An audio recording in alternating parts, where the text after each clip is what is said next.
Hi, everyone, and welcome to Brand Square. My name is Bruce Levinson, and today we're going to be talking about FLMA. So that's the Federal Label Modernization Act. If any of you thought we were going to talk about maternity leave or anything like that, that's a different call. Sorry to disappoint. This is about food labeling. And for many of us, we've been dealing with the FLMA, the pending regulation, for nearly a year now. And if you're like many food companies or agencies that work with food companies, the first time that you heard about FLMA was probably a little bit of, oh boy, how are we going to get this done? What is this going to mean for us? It's a lot to manage. It's a lot of detail to understand. And while that's true, what today's session is about is really to turn FLMA into competitive advantage. It's really looking at the positive of a big industry change that, if you're prepared, can separate sort of the winners of the group from the losers of the group if you're unprepared. So hopefully you'll find the next 20 to 30 minutes helpful, insightful, and maybe raise a few interesting thoughts for you to carry forward. The format of Brand Square is I'll present for about 20 minutes. There will be some time afterwards for questions, and we'll close at just after 30 minutes it has elapsed. So let's jump into it. I mentioned FLMA is an opportunity to identify and leverage competitive advantage. Anytime that there's external industry change, it has an effect where companies after the change aren't necessarily in exactly the same position that they were before the change. Some have handled it better, some have handled it not as well. What this session is going to describe is what are those kinds of things that you can be thinking about now to be more prepared, to bring insight and vision to the process so that your company, your brands emerge stronger throughout FLMA. And we've seen this before. We've seen it in other industries. And I'll give you an example. Maybe it's a cautionary tale. Maybe it's an inspiring tale. But it's related to the automobile industry. So in 1991, about 25 years ago, hard to imagine, the state of California had mandated that 7 years from then, okay, so in 1998, 2% of vehicles sold in the state needed to be zero-emission vehicles. So, and that number was going to increase. So what that meant at the time was effectively an electric car. So the regulation was repealed, but what's really fascinating is how two different automakers approached the same regulation in very different ways and with very different outcomes. So let's take the first, which is General Motors. They created basically a skunk works organization within their corporate structure to produce a prototype called the EV1. And it was an electric car, and it's, showing a picture of it here on the screen. It really was designed to conform with the regulation. It was, okay, how can we build an electric car that's going to be efficient, that's going to satisfy what California needs us to do to continue selling cars in that state. When the regulation was repealed, and it was fought vigorously by automakers and oil companies and others, what happened was the EV1 went away. It was no longer required, and it was shelved, and the project was moved on, and other things were worked on. Well, I want to contrast that to what Toyota did. Toyota brought in some new engineers. They invested very heavily in battery technology, and they thought, yes, they need to satisfy what was the regulation at the time, but they also thought, well, maybe there is a macro opportunity here for an increasingly large group of consumers looking for a more efficient car. So they launched the Prius. You know the rest of the story. Some have called it the most significant innovation in the automobile industry of the last 2 decades. Certainly changing perceptions not only of the company, of Toyota, but obviously generating a lot of consumer interest and ultimately revenue behind its hybrid. So the key difference wasn't that one company did something and the other stood by, is that one was very focused on satisfying the regulation, and the other was taking a slightly more insightful view of what it all means. So there's a parallel there with FLMA. It's the same thing. The root cause of FLMA, it's not political. It's really consumer-driven. There's a groundswell need for greater transparency and education in the food industry. You see it everywhere, from calorie counts to consumers looking to make more informed choices about what they're buying. And these changes are everywhere. Just to give you another example, you see calorie counts at the movies for popcorn. So these things are really, they're all around us. It's not just related to the regulation. It's not just related to the label. It really is about how consumers and shoppers are interpreting information, how there's an increased need for information, and what brands can do to participate in that dynamic. So we're going to come back to what you can do and what that dynamic really looks like. What I want to do first is to take a look at the label itself. So in February of 2014, so almost a year ago, the FDA proposed this label that you see. And I'm not going to go through all of the changes, but you'll see a few things. Certainly bolder, larger type for the number of servings per container. The serving sizes have been increased. The calories have been increased. And there's a reformatting of a lot of the information that you see there. The one thing that's not as easy to see from this particular example is that the fact that serving sizes may be reviewed to reflect the amount that's customarily consumed.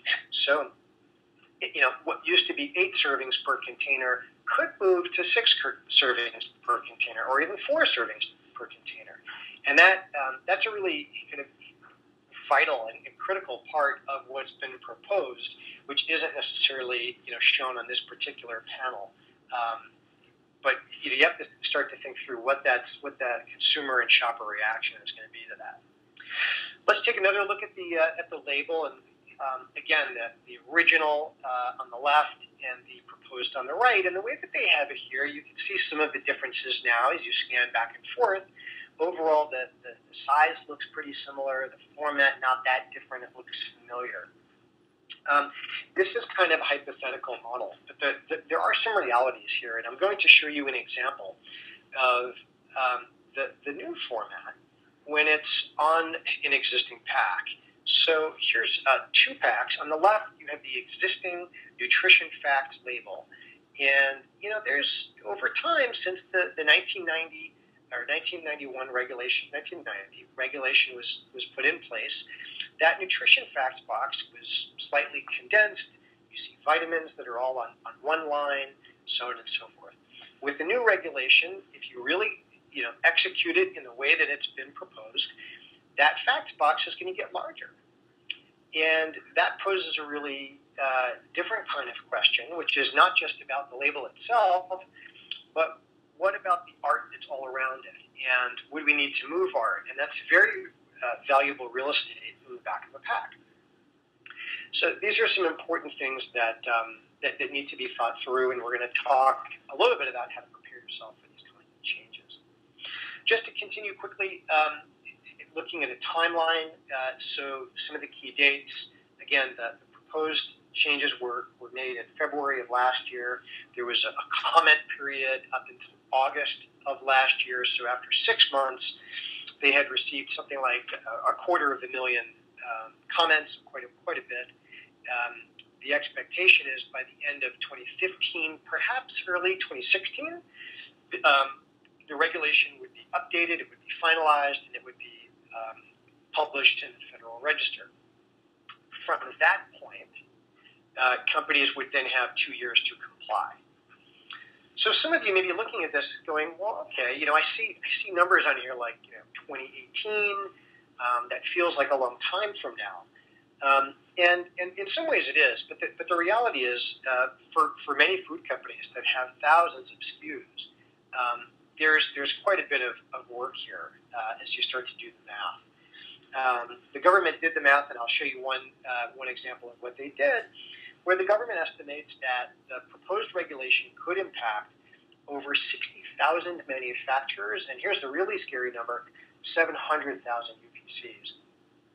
So, I mean, this creates all kind of stress on internal supply chain as well as external supply chain, right?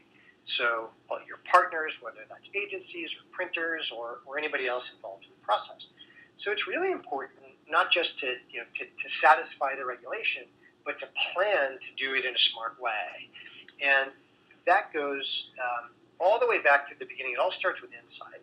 And what I'd like to do now is to give you 6 ideas that you can start to think about now to be slightly more prepared around this label change. And it's not just the label itself. So we're going to look at consumer expectations. We're going to look at serving sizes, which I touched on a moment ago. We're going to look at what competitive advantage means and how to seize it. We'll look at design, assets, and equities. We'll also reinforce the point it's important just to touch these packs once, not twice within that compliance window. And obviously to work with the right people, assemble the right team. So let's start with the first one. So knowing what your consumer expects from your brand. So this is really about uncovering the critical insights around nutritional awareness. Really understanding the role that your brand plays within the consumer's diet, and are you providing basic nutrition? And hey, this is a staple. They're eating a lot of it. Their nutritional value is incredibly important. Or is this more of an indulgence, maybe an occasional treat, and there might be some leeway there? Maybe. How involved is your shopper in reading the label? Are all shoppers, handling this the same way? Or maybe our younger shoppers, maybe shopping in a different retail channel, do they have different expectations about your brand or the category that you're in? One way to understand that is to see whether better-for-you options are growing in your category, and that is one indication that, hey, maybe there's something here. How do you stack up to your competitors? And finally, thinking a little bit more about the competitive set overall, and where you are on that continuum within the world of nutritional education and delivery. A lot of this is changing. It's really fascinating. You start to see, up until very recently, a lot of claims were about what was not in a product. It was fat-free or sugar-free or low carbs. When the reality is, you're starting to see more and more consumers talk about the nutritional value. What is in the product? It's why things like kale and cauliflower and chia seeds are all booming because of the nutritional density. So these are important things to start to think through.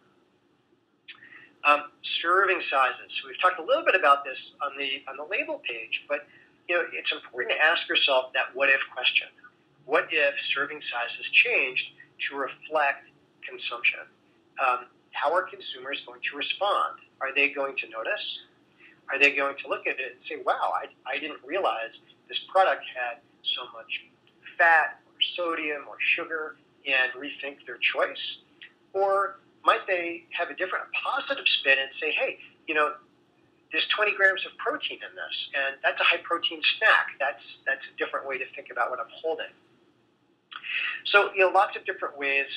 I think that the critical thing is to think about your own product, what kind of nutritional value you're delivering, and what kind of consumer expectations there are for it. And more to the point, what should you be saying? If your claims are going to change, what would you like to say? What's going to be most credible? What's going to be most compelling? What's going to give you the best chance to win in your category today? And that it will ultimately give you the competitive advantage that you're seeking. So way more than a label change, a lot of this is going to involve claims and an opportunity to do something slightly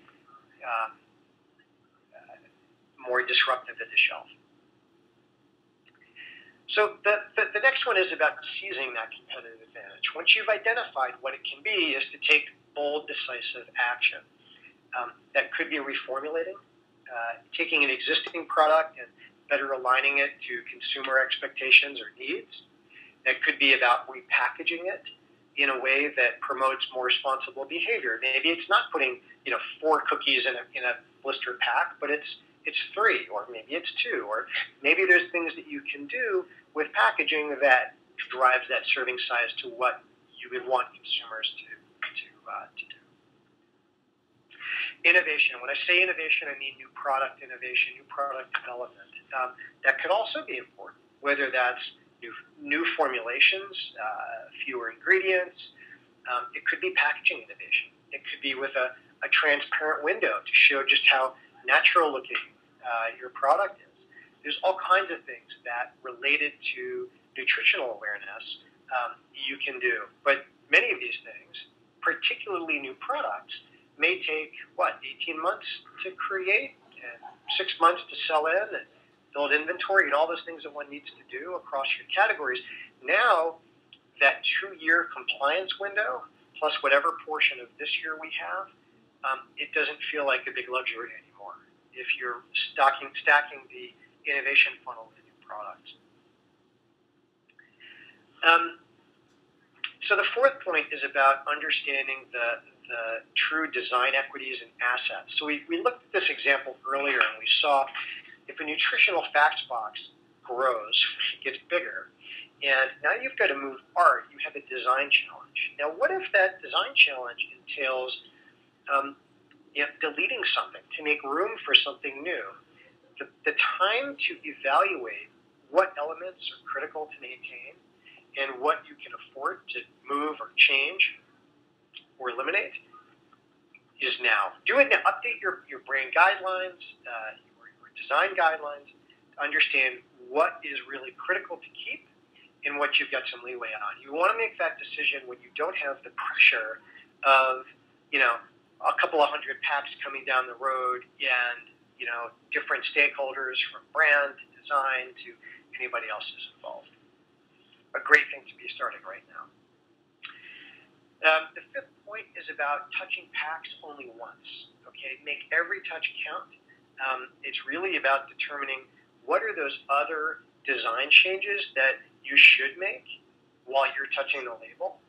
Okay, that nutrition label, and likewise, what label changes you can do when there's other planned design changes. So just don't design things twice within that compliance window. You're going to be busy enough.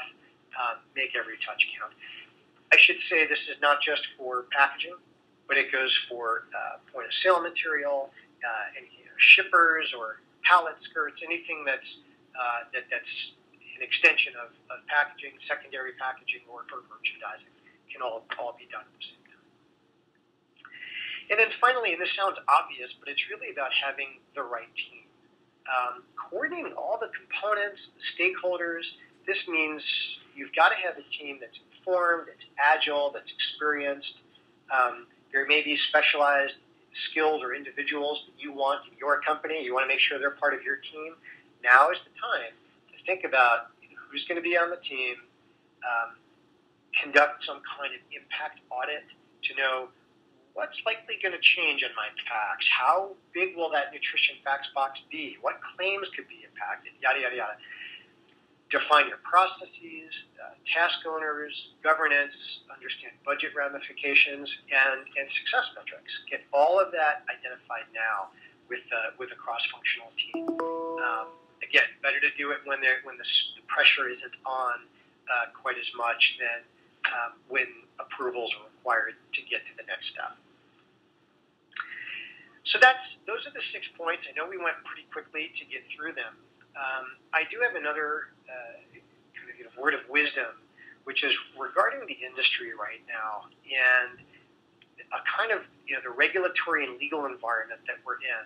So we talked about the government getting involved with nutrition labels, but there's also another thing that's happening. You've seen some high-profile lawsuits recently where I'm showing one example here, which is Palm Wonderful, and Coca-Cola's Minute Maid brand. So as many of you know, Palm Wonderful has spent a lot of time, money, effort, research to around claims, health claims related to the antioxidant properties of pomegranate juice and other fruit juices. Minute Maid launched a product which has pomegranates prominently featured on the label, along with blueberries, which also have antioxidant properties. And they're making a very strong health-related claim on the pack. And now, what's interesting about this is, from an FDA standpoint, Minute Maid is conforming to the regulation of what that label needs to say and look like, and the right information is there. But what Palm Wonderful did is they sued Minute Maid under the Lanham Act, so that's basically a false advertising claim. So you're misleading consumers to think that they're getting something that they're not actually getting. So this went all the way up to the Supreme Court, and the court ruled in favor of Palm Wonderful against Minute Maid, who has received a fine. Now, this whole thing is not to throw Coca-Cola under the bus. There are plenty of other examples of high-profile companies. They were one of the first, or maybe one of the most prominent companies that were called out on this.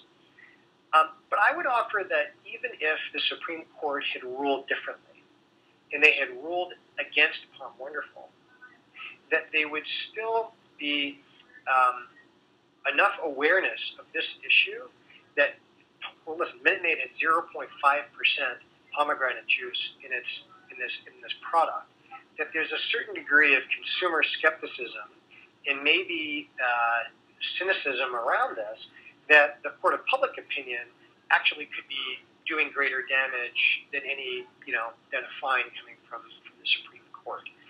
Interestingly, it's just an aside, Palm Wonderful also not off the hook, been in the news recently for misleading advertising claims of their own. So you're seeing more and more of this, even some class action suits, which have been pretty high profile. So the whole point of this is, find the claims that are going to give you competitive advantage, but also do the right thing and think through what that consumer and shopper reaction is, as well as the competitive context that you're in. It is very much a changed marketplace. So with that, I'll just close and say FLMA does present what I think is a fantastic opportunity for prepared brands to turn what is a discontinuous market event into competitive advantage. I know many of us thought of it as maybe a nuisance and a have to do. You got to do it, but you can do it in a great way and emerge stronger as a result. So that is the presentation portion of the Brand Square. What I'd like to do now is field a couple of questions, we do have time for a couple. I see one or two coming through, and the first one says, how do you recommend that brands obtain the insights you referred to in step one? Okay, yeah, great, thank you. Good question. So this was around uncovering the insights to really understand the role of the brand, the role of the category in the mind of consumers. And I would offer that there are several ways. They all center around listening to consumers and shoppers of your category. So ethnographic research, shop-along, social listening, focus groups are all good tools to use. Partially, this is going to be predicated on your brand's, your budget, what insights you've got, what's the level of understanding you have today. If you haven't done anything in a while, maybe a quant study is warranted. So there's so many tools at your disposal. I think your needs, your budget are going to dictate that. The important thing is to be very specific about this subject kind of today, this year, more recent research, because times have changed a bit. I would say if your research is 3 or 4 years old, it might be time to refresh that. So thanks for that question. Second question is, would you explain more about using innovation to gain competitive advantage? Yeah, absolutely. So, first, when I think about innovation, I'm talking about two types of innovation. One is new product development, and the other is packaging development. So either bringing a new mix to market that's going to win consumers over with a new proposition, or to demonstrate that, generate awareness or a point of difference to your packaging, as this consumer starts to look for ways to get more informed, that packaging is doing a lot of heavy lifting. So that's a huge way to drive not just awareness, but maybe even, as I said before, the behaviors, the healthy consumption, as a couple of examples. The other important point is to start now. I know these lead times can be, it could take a year, it could take 2 years, depending on what we're talking about. Good time to take those insights from step one and really think about them from an innovation standpoint fairly quickly. So time for one more question. Does FLMA include language about genetically engineered ingredients? Oh, great question. Thank you. So the original proposal doesn't include anything about GMO. GMO is a fascinating debate because to date, there's been no scientific evidence that GMO foods are any different or impact physiology any differently than non-GMO foods. Yet, consumers are demanding to know increasingly whether GMO or genetically modified organisms are present in the foods they eat. So this has come on the docket for a number of state legislatures in some of the recent elections. It was defeated in most of the states. Vermont, I think, is the only state that passed a label in the law regarding GMO, but that's also been the subject of a lawsuit from the Grocery Manufacturers Association. So the GMA against GMO. We'll see how that comes out. So at this stage, no, it hasn't been part of the FLMA conversation. Yet, if you're a brand that feels they want to make a statement about GMO, and there's been some high-profile brands that have done this recently, Cheerios being one. I know there's others. Think about if you want to do that. And again, touch your packs once. At this stage, there's no connection between these things. But if it's something your brand's going to do, good opportunity to drive that synergy. This is a complex issue, and it's certainly something that we're going to be watching very carefully over the course of the next several months and 8 years to come. So I see we are out of time. Thank you very much for joining this Brand Square. I hope you found it helpful. I'll close it here and just say if you do have any questions or any thoughts, you know where to find us. And thanks again. We'll see you next time. Take care.